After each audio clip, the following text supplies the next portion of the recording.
तोष, प्रतोष, संतोष और शांति। इसका मतलब क्या है? जब यज्ञ करोगे, पंडित जी को दक्षिणा दोगे, तो तुम्हारे घर में सुख शांति आएगी। उनके पुत्रों को, बच्चों का नाम है यज्ञ भगवान के।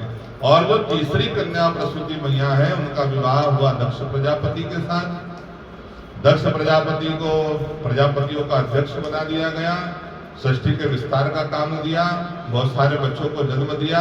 नारद जी ने सबको बाबा बैरागी बना दिया। दक्ष ने नारद जी को श्राप दिया, तुम एक जगह कहीं ठहरोगे नहीं। नारद जी ने सोचा अच्छा ही हुआ, बाबा बैरागी को ज्यादा ठहरना भी नहीं चाहिए कहीं। इसीलिए तो 7 दिन भागवत हुई, तो 7वें दिन पंडित जी रुकते नहीं है कहीं। आपने देखा नहीं होगा कहीं पंडित जी रुकते हो। बहता पानी रमता जोगी हमेशा निर्मल होता है। नारद जी ने सोचा अच्छा ही हुआ है। और इसके बाद जब गर्भाधान किया तो दक्ष प्रजापति के घर में 60 कन्याएं हुई। अब जरा विचार करिए, एक कन्या चलती है पायल पहन करके घर में, तो पूरे घर में छम आवाज आती है। और जब 60 कन्याएं चलती होंगी तो जरा संक्षिप्त में सुने। 10 कन्याओं का विवाह धर्म से करवाया, 27 कन्याओं का विवाह चंद्रमा से करवाया।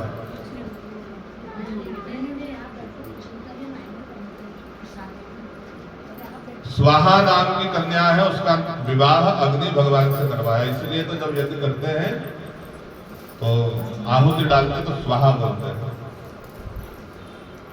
स्वधा नाम की कन्या का विवाह पितरों से करवाया। और जो सबसे छोटी कन्या है सती मैया, ब्रह्मा जी के कहने पर, अपने पिताजी के कहने पर दक्ष प्रजापति ने उसका विवाह भोले बाबा से करवा दिया। दक्ष की इच्छा नहीं थी, मगर जबरदस्ती ब्रह्मा जी के कहने पर विवाह करवाया। और दक्ष को प्रजापतियों का अध्यक्ष बना दिया गया। तो अस कोहु जन्मा जगमाही, प्रभुता पाही ताही मद नाही। ऐसा कोई व्यक्ति संसार में जन्म नहीं लिया जिसको गर्व ना होता, अभिमान ना आता हो। और दक्ष प्रजापति को प्रजापतियों का अध्यक्ष बना दिया गया। आज उसके सम्मान में एक सभा रखी थी। उस सभा में सभी लोग आए। ब्रह्मा जी बैठे हैं, भोले बाबा बैठे हैं, देवता बैठे हैं। और जो दक्ष आया तो सब तो सम्मान में खड़े हो गए। 2 लोग बैठे हुए हैं, ब्रह्मा जी और भोले बाबा। अब ब्रह्मा जी तो पिता है दक्ष के, वो खड़े ना हो तो कोई समस्या नहीं है। मगर दक्ष ने देखा कि ये शंकर तो मेरा दामाद है, दामाद ससुर जी पिता के तुल्य होते हैं। क्रोध में भर गया दक्ष। और दक्ष ने सभा में कहा, अरे जिस सभा में सम्मानीय लोगों को बुलाया है, वहां ये असामाजिक लोगों को किसने बुला लिया? सबने एक दूसरे को देखा, दक्ष किसको बोल रहा है? और दक्ष ने कहा, मैं बात कर रहा हूं शंकर की। भूता वासेषु घोरेषु प्रेतेर भूतेर गणे व्रता। भूत प्रेतों के साथ में रहता रहता ये भी भूत प्रेत जैसा बन गया है। कहाँ बैठना चाहिए, कहाँ उठना चाहिए समझता नहीं है। और जो सुना लोगों ने, तो लोगों को तो बड़ा बुरा लगा, भोले बाबा का कोई अपमान कर दे। दक्ष ने कहा, मेरा भाग्य उसी दिन फूटा था जिस दिन मैंने कन्या सती का विवाह इसके साथ किया। अरे मेरी कन्या सती विशालाक्षी, मृगलोचना, मृग के समान नयन वाली सती, सुंदर नयनों वाली सती मृगलोचना है। और वह पाणी मरकट लोचना। और विवाह किया तो ये बंदर के समान आंख वाला शंकर। और जो अपमान करना प्रारंभ किया तो भोले बाबा तो भोले हैं, न वाद में है न विवाद में है, संवाद में रहते भोले बाबा। भोले बाबा तो वो सब बातें सुन गए, मगर नंदी को कैसे सहन होता। नंदी ने कहा, अरे दक्ष, दक्षो वत्स मुखो भवत। जिस मुख से तू भगवान की अवहेलना कर रहा है वो तेरा मुख कट जाएगा। और वहीं भृगुवंशी ब्राह्मण थे, भृगु ऋषि थे, उन्होंने श्राप दिया कि तुम जितने शिव भक्त हो सब पाखंडी हो जाओ। तो आज वही हो रहा है, लोग कुछ भी खा रहे हैं और भोले बाबा का नाम लगा रहे हैं। सब खाने पीने वाले भोले बाबा के भक्त बन गए हैं आज। तो जहां संवाद होना था वहां विवाद हो गया। भोले बाबा तो सभा को प्रणाम करके चले गए। दक्ष ने बुरा माना और बदला लेने के लिए एक यज्ञ का आयोजन किया। उस यज्ञ में नियम बनाया, जो शिव संबंधी हो उससे कोई संबंध नहीं रखेगा। और जो देवता थे वो तो यज्ञ में भाग लेने आ रहे हैं। भोले बाबा सती मैया को कथा सुना रहे हैं और सती मैया ने विमान जाते देखे। अब मन कथा में नहीं लगा, अब मन विमान में लग गया सती मैया का।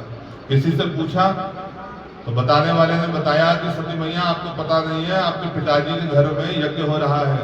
और जो सुना सती मैया ने तो अब तो पिताजी के घर यज्ञ हो रहा है, मायके में यज्ञ हो रहा है।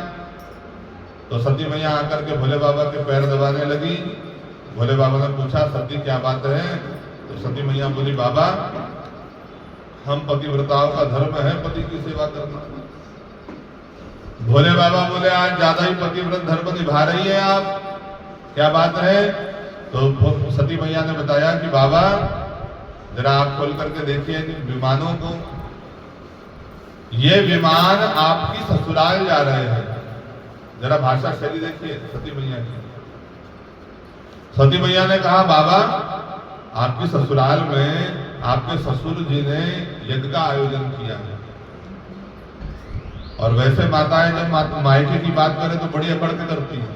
तुमने सुना नहीं होगा ऐसी भागवत मेरी माँ के घर हो रही है। मगर आज भोले बाबा को बुरा ना लगे तो सती मैया क्या कह रही है, आपके ससुराल में आपके ससुर जी ने यज्ञ किया। भोले बाबा ने कहा सती कोई चिट्ठी पत्री आई है? सती मैया ने कहा बाबा आई तो नहीं है मगर भेजी जरूर होगी, कभी कभी डाक गड़बड़ा जाती है।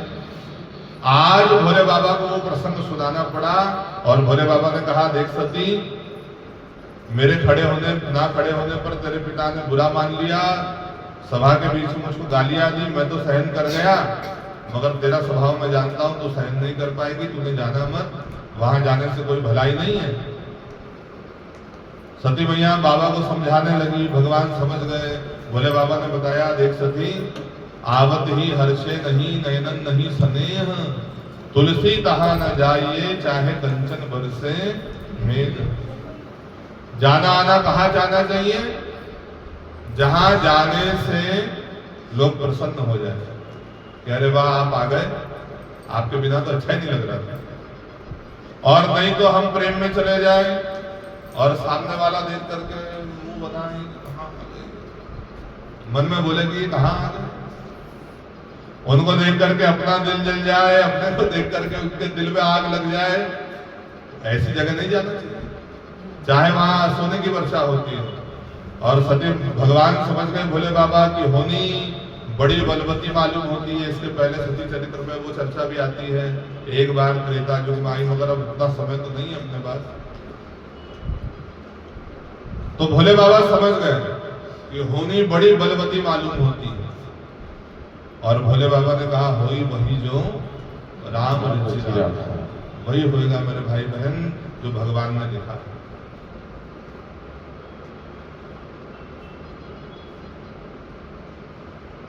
और भोले बाबा ने नंदी भृंगी आदि गणों से कहा कि जाओ सती मैया को सम्मान छोड़ करके आओ। नंदी भृंगी चले हैं सती मैया को छोड़ने के लिए। और जो देखा तो जो छोटे छोटे देवता थे सती मैया के चरणों में मुकुट निकाल कर रख देते थे, आज उनने मुंह घुमा लिया। सती मैया को अच्छा नहीं लगा। सती मैया ने सोचा कि ठीक है माँ से मिलना चाहिए, माँ है तो मायका है। तो माँ से मिलने गई, सादर भले मिली एक माता, भगनी मिली बहुत मुस्काता। माँ को तो पीड़ा है कि सती नहीं आई है यज्ञ में, और जो सती को आते देखा तो माता तो बड़ी प्रसन्न हुई, मगर जो बहनें थी वो कैसे मिल रही है? बहुत मुस्काता। मुस्कुराना तो अच्छी बात है मगर बहुत ज्यादा कब हंसते हैं? अच्छा आप भी आ गए। व्यंग में लोग बहुत मुस्कुराते हैं। सती मैया को ये भाव भी अच्छा नहीं लगा। और जो यज्ञशाला घूम करके सती मैया ने देखा तो सब देवता, जो दक्ष प्रजापति है उसने भी मुंह घुमा लिया। सब देवताओं के आसन लगे थे, सती मैया ने देखा जो भोले बाबा का स्थान है वो सुना है, ऐसा अपमान जब देखा तो अब क्रोध में सती मैया भरी और भरी सभा के यज्ञ मंडप के बीच में दक्ष को ललकारा और कहा, सुनऊ सभासद सकल मुनिंदा, करई सुनई जई शंकर निंदा। सुनो सभासदों, जिसने शंकर जी की निंदा करी उसको वैसा ही फल मिलेगा। सो फल तुरंत लबह सब काहू, भली भांति पछताहू पिताहू। और पिता दक्ष, तुझे भी पछताना पड़ेगा। और मैं कितना भोले बाबा को समझा करके आई थी, मगर तूने मेरे पति का ऐसा अपमान किया। शास्त्र कहता है पति का अपमान करने वाले की जीभ काट लेना चाहिए। और अगर तुम में इतना साहस नहीं है तो कान में उंगली डाल करके उस स्थान को तुरंत त्याग देना चाहिए।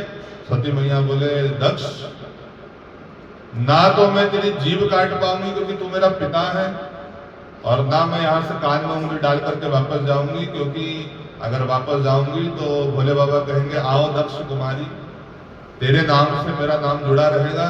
तो इसीलिए तेरा नाम मेरा नाम जब तक के जुड़ा है, जब तक के शरीर है, तो आज इस शरीर को ही समाप्त करूंगी। और सती मैया ने उत्तर दिशा की ओर मुख किया, भोले बाबा का स्मरण किया और दक्षिण पैर से योग अग्नि को प्रकट किया। अस्त ही योग अग्नि तनुजारा, भयो सकल जग हाहाकारा।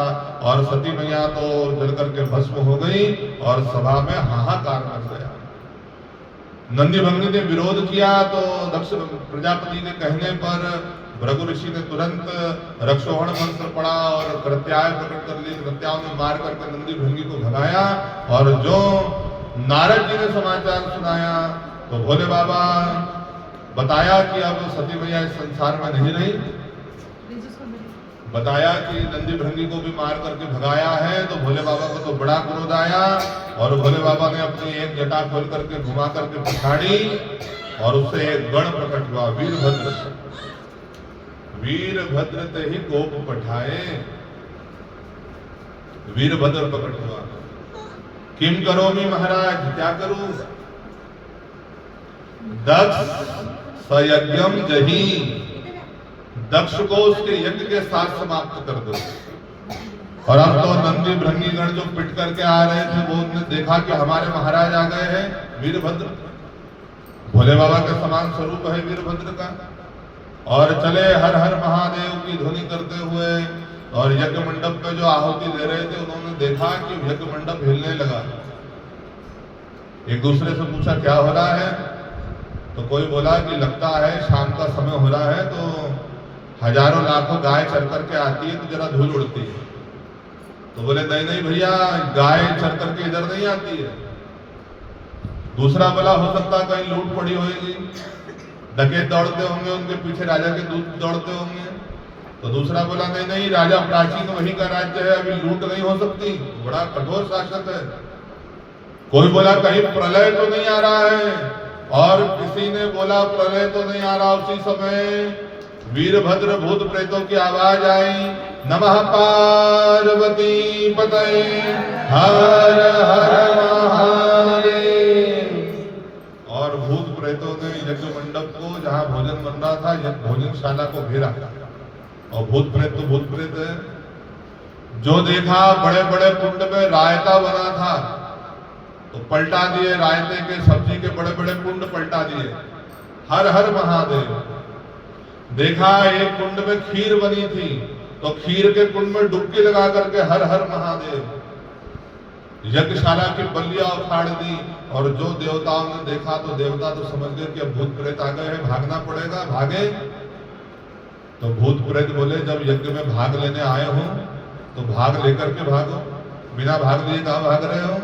और सब भूत प्रेतों ने देवताओं को बांधा, पंडित जी को बांधा, भृगु ऋषि को बांधा और मणिमान नाम के गण ने दक्ष प्रजापति को बांधा। बताया नंदी भृंगी ने कि महाराज ये जो भग देवता है जो भाग लेने आए थे, जब हम पिट रहे थे तो आग घुमा घुमा करके हंस रहे थे कैसी रही। और वीरभद्र को क्रोध आया तो अब देवता तो अमर है, मर नहीं सकते हैं, मगर लूले लंगड़े तो हो सकते हैं। जो मर नहीं सकता भले ही मर नहीं सकते, अमर है। तो किसी के हाथ तोड़े, किसी के पैर तोड़े, किसी की आंखें फोड़ी। आगे बढ़े तो पंडित जी लोग थे जो मंत्र पढ़ने आए थे। तो बताया नंदी भृंगी ने, महाराज जब हम पिट रहे थे तो ये बत्ती सी दिखा के थी कि हंस रहे थे, और जो सुना तो वीरभद्र ने मुष्टिका के प्रहार से सब पंडितों के दांत तोड़ दिए। आगे गए तो बोले ये बाबा बुड्ढा दादा जो है भृगु ऋषि, सफेद दाढ़ी वाला, दाढ़ी में हाथ घुमा करके इसी ने कृत्याओं को प्रकट किया था, रक्षोहण सूत्र पढ़ करके। तो भृगु ऋषि की दाढ़ी नोच ली वीरभद्र ने। और आगे गए, बात आई दक्ष प्रजापति की, बताया कि ये भगवान के ससुर जी हैं और इनने भगवान का अपमान किया था। और जो क्रोध में आया वीरभद्र, तो वीरभद्र ने दक्ष प्रजापति का सिर काट करके और मानो यज्ञ की पूर्ण आहुति कर दी, ओम रुद्राय स्वाहा, और वो यज्ञ भ्रष्ट हो गए।